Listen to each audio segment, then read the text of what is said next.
Hi, I'm going to call this Caruso Stories. I wanted to share a few stories that were told me about Caruso.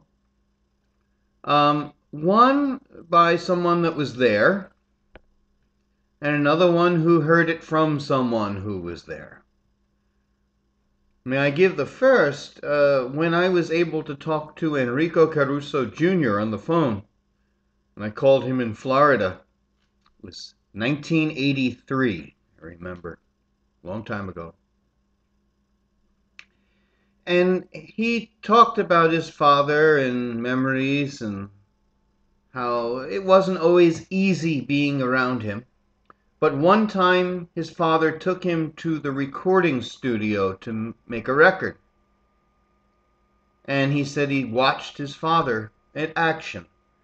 And he said he was a gangling teenager. He said he felt very awkward. He said the when his father introduced him, the violinists would all tap their bows, and it made him feel more awkward than ever.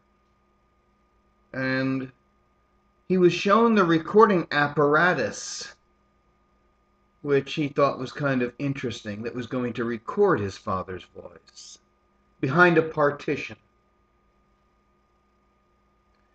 And he said he sat down and listened to his father, and they went through the rehearsals of setting up the orchestra, moving people around. He said it took a while because they had to keep redoing it, and someone would come out shaking their head saying, no, no, no, you need to move blah, blah, blah to someplace else. And so after this, which seemed forever, they were able to make recordings. He couldn't remember all of the songs that were recorded. He said it wasn't that much, but he remembered Avukela. Um, and he said that his father sang into the horn. And he said that he could hear his father's voice almost like it was a separate entity traveling around the room. And he said it was amazing. He had never heard that before. And I guess the people in the studio were used to that. And this was 1919. This is toward the end of Caruso's life.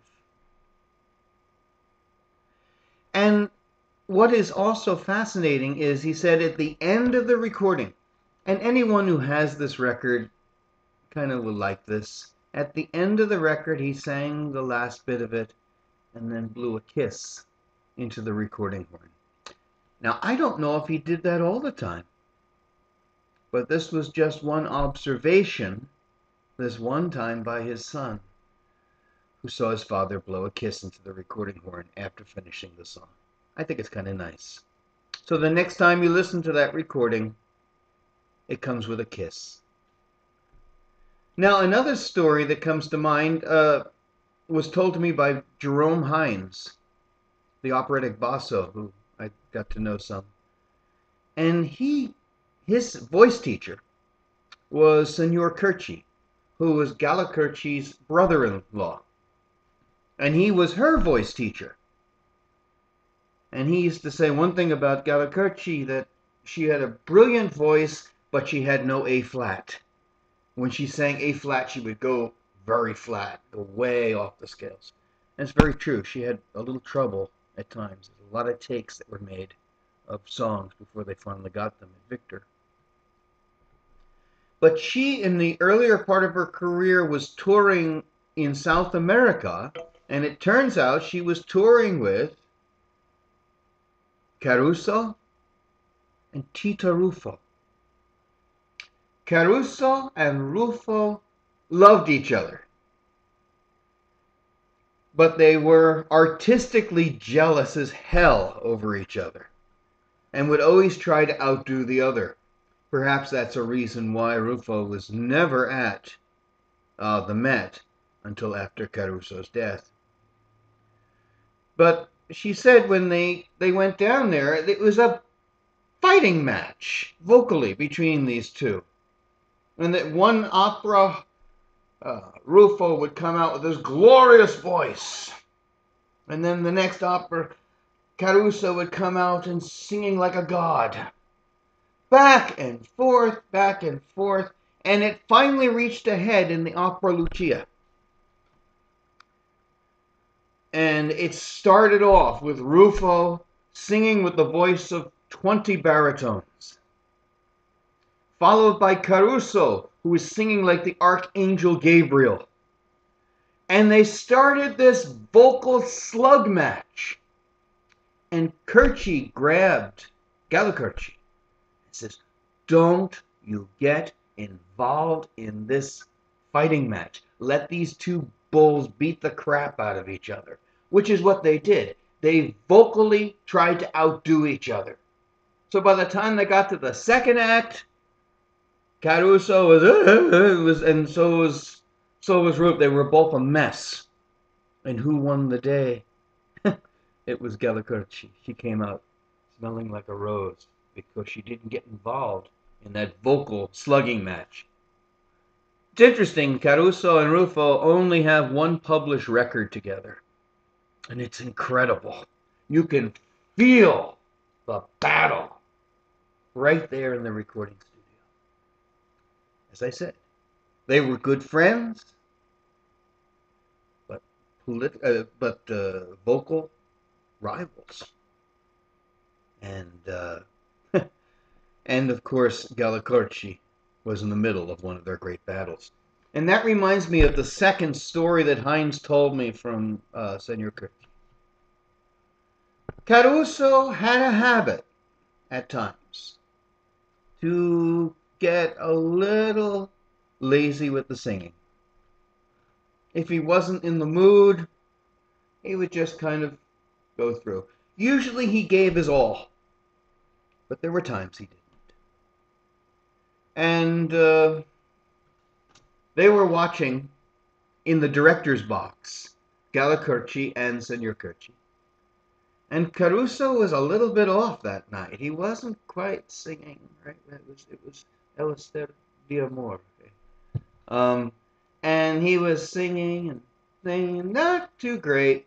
And then by chance, he noticed Gallicurci in the director's box.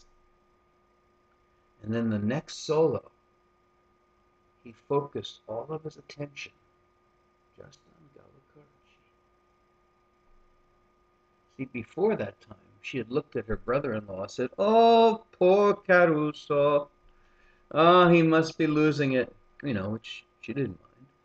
And when he looked at her, and saw her, he focused right at her,